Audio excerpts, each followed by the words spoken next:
leading us forward. My name is Bianca De Leon, and I'm the Executive Director of Progress321.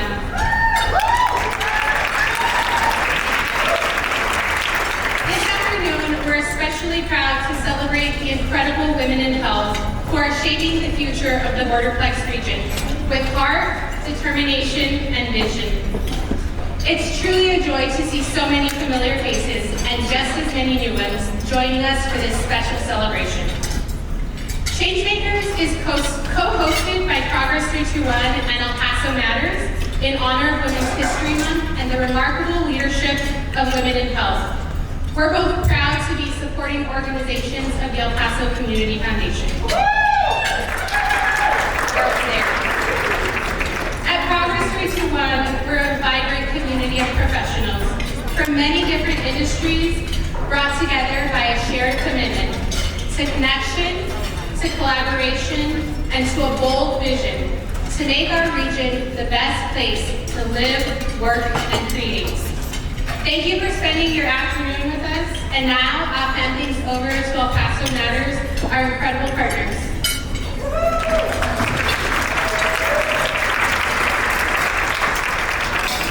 Hello, good afternoon, everybody. Thank you for being here. My name is Cindy Ramirez, and I am the editor at El Paso Matters. El Paso Matters is an independent, nonprofit organization online dedicated to expanding civic capacity in our region. At El Paso Matters, we believe in the power of storytelling to elevate voices and recognize change makers in our community. We are honored to be part of this event, celebrating the accomplishments of these incredible women. Thank you all. Each has made a significant impact in the lives of our community members and beyond. Before I turn it over to Bill to recognize our sponsors, I'd like to acknowledge our founder and CEO, Bob Horn. So take one back.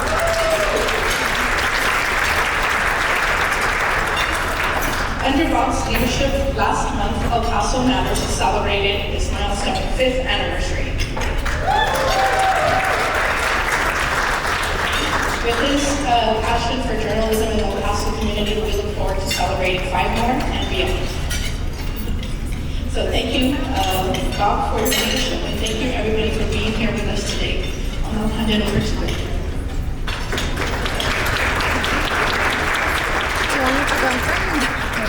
Good afternoon, everybody. My name is Bill Pitchell, and I'm the Business Development Director with El Paso Matters. I would like to extend a huge thank you to the University Medical Center, President and CEO Jacob Cintron, and COO Honoree Dr.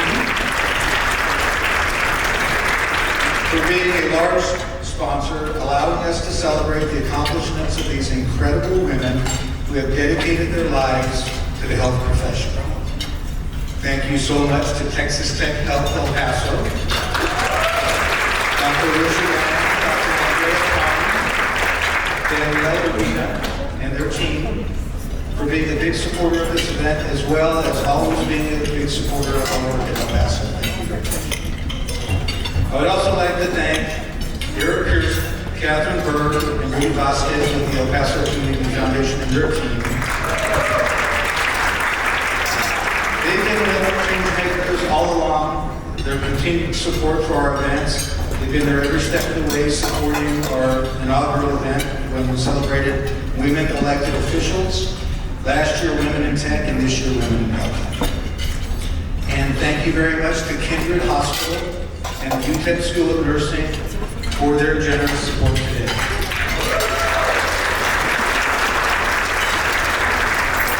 And lastly, thank you to all the organizations and individuals that purchased tables and tickets today, and our guests who chose to be here today.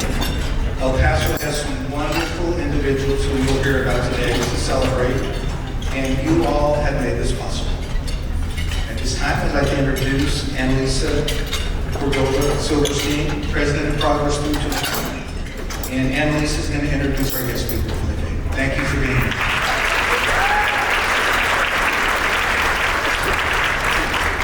Thank you so much, Phil. It is my honor to introduce our keynote speaker, Dr. Nirma D. D. Bustamante. Not only is Dr. Bustamante a remarkable leader in global health and emergency medicine, but she is representation of a regional expat who does not forget where she came from and is giving back in a significant way. I have known Nirma since the 6th grade, and it has been astonishing to see her thrive as a medical professional on a global landscape. Dr. Bustamante is a board-certified emergency medicine physician and medical epidemiologist with over 15 years of experience in global health research and emergency response.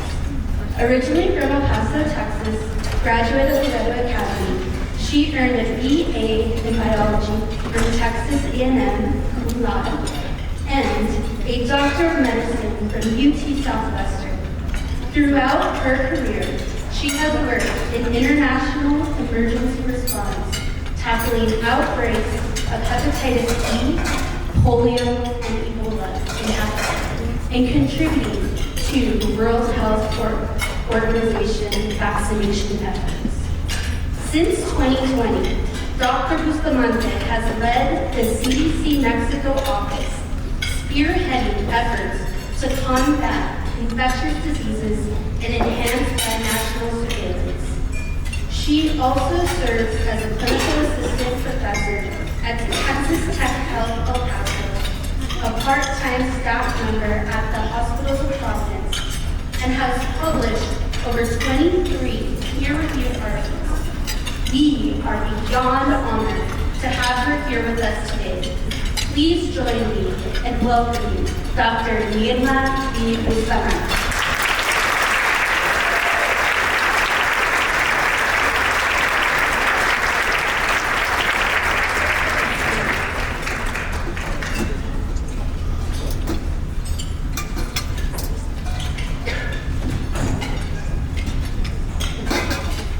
Thank you, Elisa. Thank you for that wonderful introduction. Thank you, Progress321 and El Paso Matters for presenting me with this incredible opportunity to represent this amazing group of women. I would especially like to thank Simon Cohen, Tatiana Avila, Annalisa Cordova Silverstein. You would think I know her last name after knowing her for so long, right? And Bianca de Leon for their support and guidance these last few weeks as we prepared for this event. Hi everyone. That was quite an introduction, wasn't it? A little impressive. And it almost sounds a little make-believe. A girl from El Paso, having a career that includes working with the heads of government, alongside leaders of international organizations, and helping lead national and international outreach. Even I have a hard time believing it sometimes. But let me tell you a few details that were left out. In high school, I attended Loreto Academy, and one of the only reasons I was able to attend was because I was granted a partial scholarship, which required me to work an hour after school every day before volleyball or basketball practice. In the spring, this was complicated by the fact that I was also playing city volleyball. So I would often get home at 8 or 9 p.m. after my second 2-hour practice of the day to finally start home. In college, the financial support that allowed me to follow my dreams required me to work 20 hours a week in the midst of finishing a major in biology, a minor in history, and all while making sure I kept the exceptional grade point average that was required to get into medical school. Yet, it was these requirements that offered me the first opportunity to work in a clinic providing services to lower-resource residents. I didn't know it then, but it was these experiences that would build the discipline that I would need 20 years later. During the 2018 Ebola outbreak, in the hills of the Democratic Republic of Congo, I was mainly supporting the surveillance and vaccination teams as I was transported by a humanitarian plane slept in a tent on the ground, and used my airplane pillow as my pillow every night.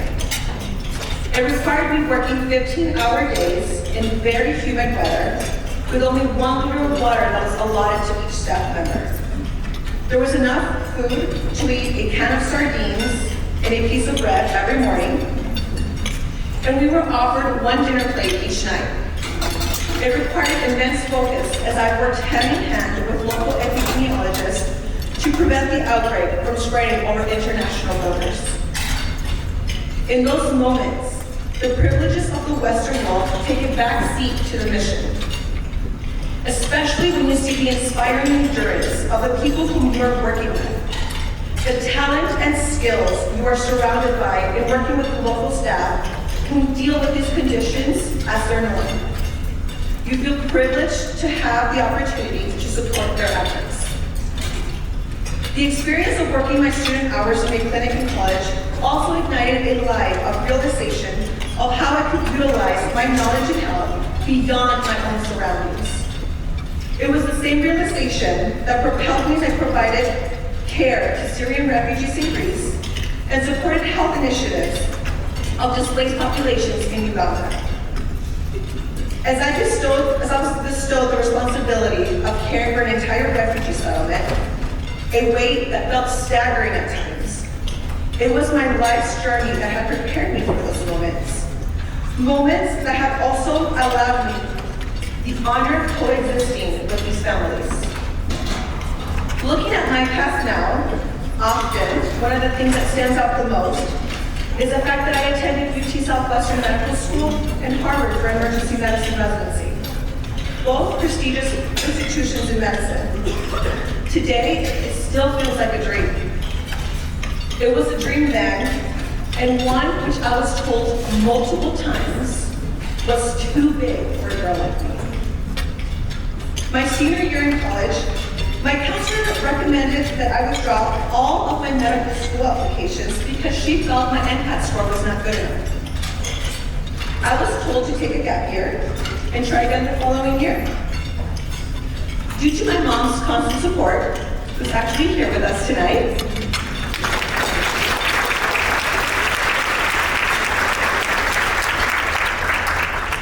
it's not tonight, I've obviously been up way too much, but I got up a little early today. And the will she instilled in me, I didn't withdraw a single application.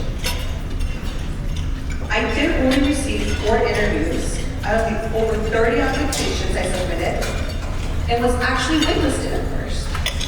But none of that mattered as I received my acceptance 6 weeks before my first day of medical school.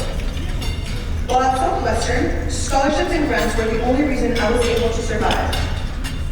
Like many of you, I come from a family without generational wealth, or who had the means to send me to medical school. I put in the time, juggled the brutal hours that were required to get through medical school, and worked part-time because I knew that was the only way that my family and I could succeed. Once I was ready to apply for residency programs, once again, I was told that I was reaching for an unrealistic reality. I was selected to an away rotation at a very prestigious emergency medicine program on the West Coast. Yet, I was instructed by my counselor to withdraw my acceptance because I would probably not be able to compete at that level. Verbatim, that's what I was told. And I almost did. Once again, my mother refused to allow me to back down, and I spent the following 4 weeks studying before and after each shift to make sure that there was no doubt that I belonged there. Funny enough, it was actually that letter of recommendation from that program that was mentioned in every single one of my residency program interviews, including Harvard. I share this story with you because I know it's very similar to many of the difficulties and barriers many of you had to face. As women from El Paso, many of us from minority families, we come from families that did not have the means to support the dreams that we imagined. But it is important to demonstrate, speak up, and highlight the real journey behind our careers. We are the living examples of the incredible women that come from our community. One thing I have learned as I navigated my career with phenomenal individuals at the highest levels is that we are all faking it until we make it. I have worked with ministers of health from around the world, experts from the most respected institutions. And a thread I have appreciated is that the majority come from the most humble beginnings. Their success is usually a result of similar challenges, and a lot of times, they have the same imposter syndrome that overwhelmed me for so long. For a very long time, I would describe myself only as lucky. But I realized I wasn't lucky. As a friend of mine recently reminded me, I rode through the dust, bet on myself, stayed under the stars, put my heart in every step, and never turned back when the road got rough. Despite our accomplishments, we as women often doubt we are qualified or experienced enough. I myself needed the push when I applied to my current position. I simply thought I was too young to go for such a senior opportunity. Yet, here we are. It's not common for us who come from or live in El Paso to see ourselves in national or international levels. I'm here to tell you that we, the daughters of first-generation immigrants, the first in our families to graduate college, the products of our incredible border cities, are probably one of the most qualified groups of individuals in our healthcare industry. It is because I come from El Paso, from a binational border community, that I have been able to connect with people from across the world. I understand what it's like to grow up in a community where it is common for most people around you to speak 2 languages, and sometimes 3, even if one of those is Spanish. It is those linguistic abilities that most of us take for granted here in El Paso that actually has been the determining factor in my selection for competitive opportunities. The ability to communicate and relate to groups with beliefs completely foreign to what I know, and provide support to leaders in health that make decisions that affect entire populations. Understanding and living these experiences has allowed me to understand the cultures and dynamics of countries like Colombia, Haiti, and Laos. Experiencing a close-knit community like El Paso has allowed me to know that I have to earn the trust of whom I work with in order to be offered the opportunity to contribute or support local initiatives. The humility in me, which is ingrained due to the fact that I come from El Paso. I am reminded of who I am when I come home, and why I continue to push the envelope and work to improve health. It also doesn't help to keep your feet on the ground when you have a brother who often asks you, how in the world are you a doctor? And how does anyone listen to you? When I make a silly comment or act a little goofy with him, who's also here with us today.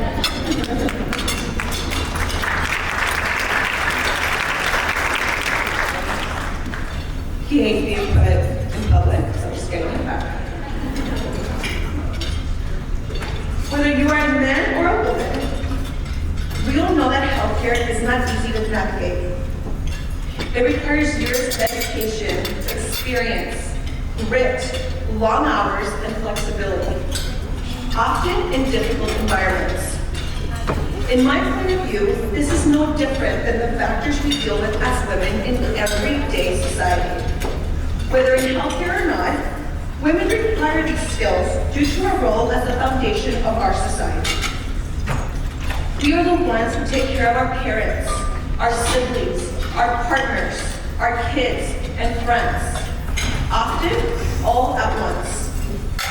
Who better to care for others when they are at their most vulnerable and work in a team setting when we are the quarterback of our families? In healthcare, we have the privilege to bear witness to the moment when life is brought into the world. The moment when someone takes their last breath. The moment when life stands still, when someone finds out they have a terminal illness, or finds out that they lost the person that they loved the most. We all understand the incredible honor that is to be part of these moments in others' lives. Often, we are told as women that we are too emotional. But I believe it is this heart that we wear on our sleeves that is our superpower, that allows us to be the caregivers, the caretakers, the shoulders to cry on, the foundation of everyone around us, and the rock that our patients need during the moments of need. It was my heart on my sleeve that I hope rendered some comfort to a 13-year-old girl last month, whom I had to inform that her mother had just passed away. Or to the mother over New Year's, whom I had to inform that she may not see her kids next Christmas. Although I believe it is our vulnerability that makes us uniquely equipped to be in healthcare, I recognize that is not the sole reason for the accomplishments that led to the recognition that we are all receiving today. As we juggle family and career, in whatever form that may look like for you, it is our strength, our determination, and our stubborn will that has led to us breaking the ceiling and has allowed us to be the executive director of Health Foundations, the only woman partner of one of the leading urology practices in the city, or a pioneer of mental health.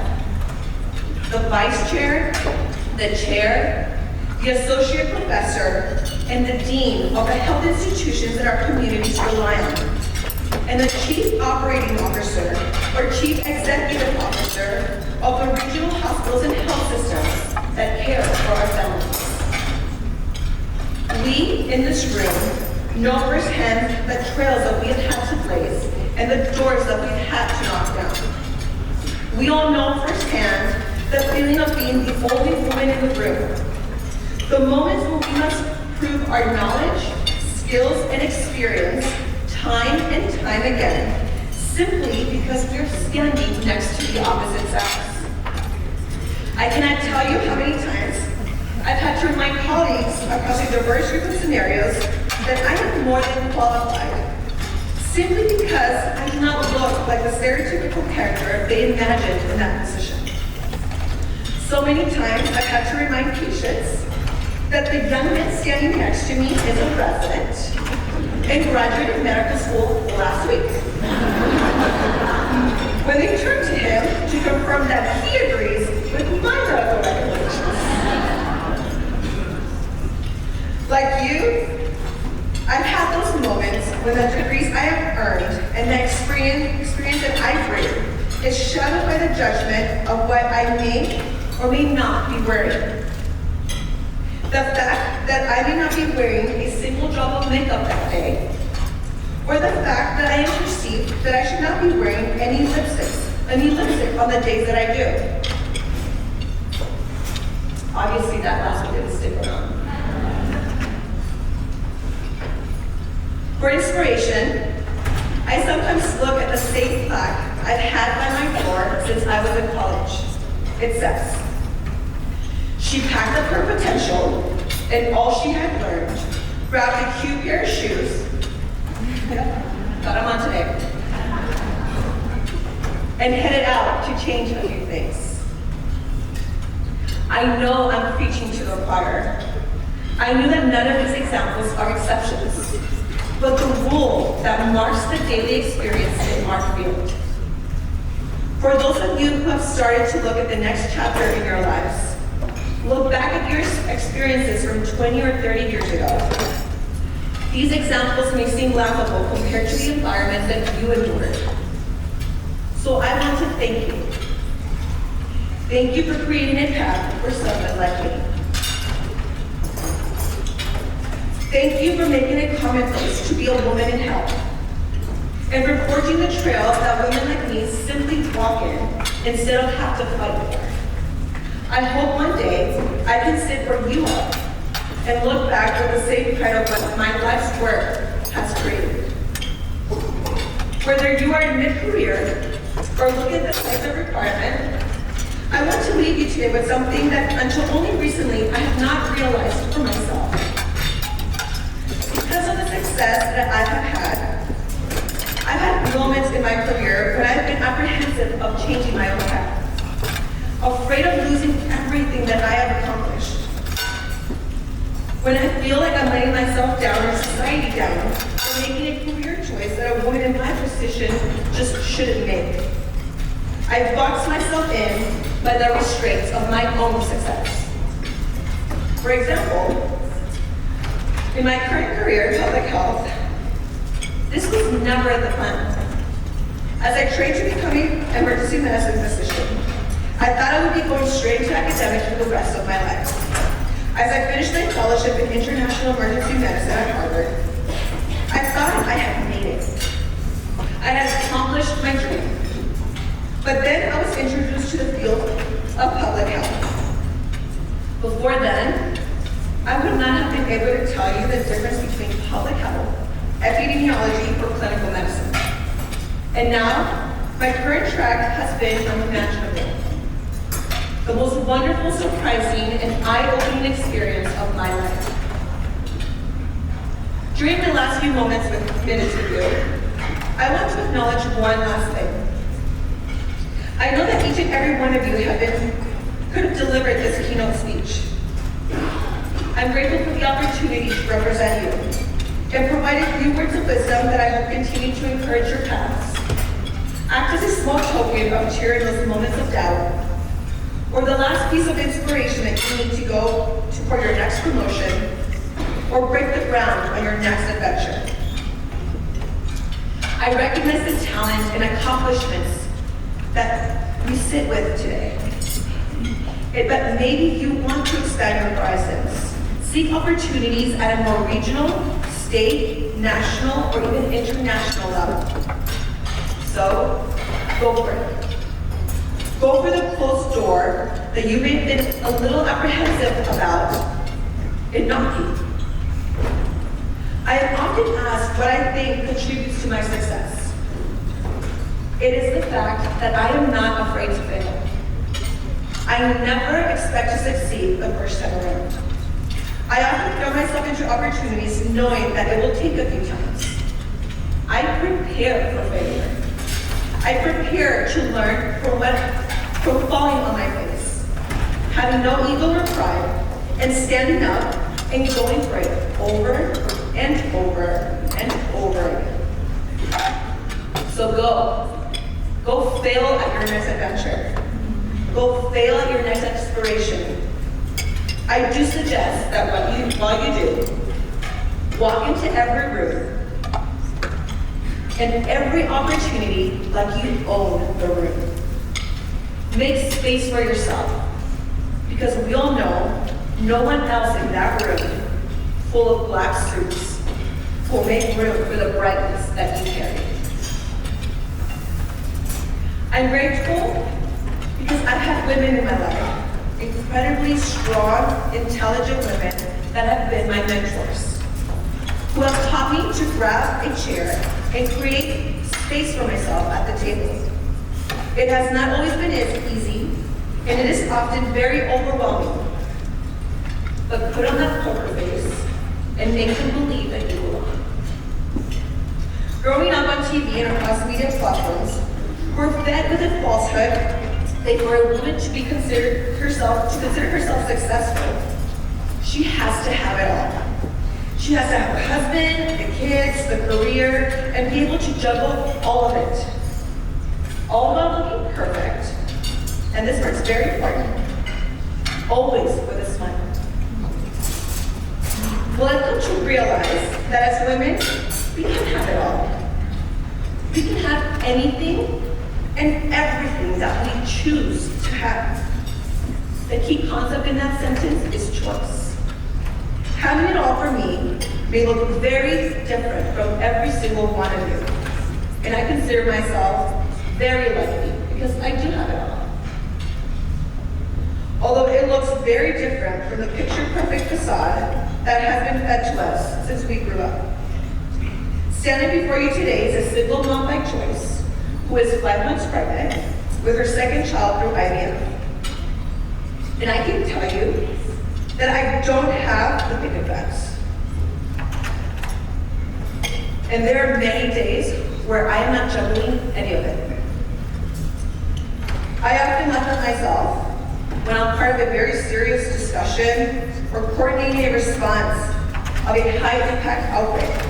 Because usually, only about an hour prior to that, I was using every diplomatic skill that I know to get my 2-year-old to put on his underwear or his shoes, and I often end in failure. Like you, I've sacrificed my time, my energy, and put in a lot of hard work to get to where I am. Well, I encourage you to use it. Use the success you have earned to free yourself of who you think you should be or what you think you should be doing next. I have realized that my career doesn't have to look a certain way. My success is my power to look for opportunities that fulfill my happiness. The healthcare field is a wonderful field to reinvent yourself. So take advantage of it. Give yourself the freedom to change your career as many times and however you want. It took me some time to realize that I could release myself of these restrictions. I have realized that nothing is permanent, including the choices that I have made for myself. So I hope the recognition you receive today contributes to your own empowerment, to your own freedom, to continue to shape your career, your family, and our industry in a direction that continues to contribute to our community, but most importantly, that contributes to your happiness. Continue to blaze a trail you have created for yourself, because by doing so, you will be creating new opportunities never imagined, and forging the path for an unrealistic dream to become all of our reality.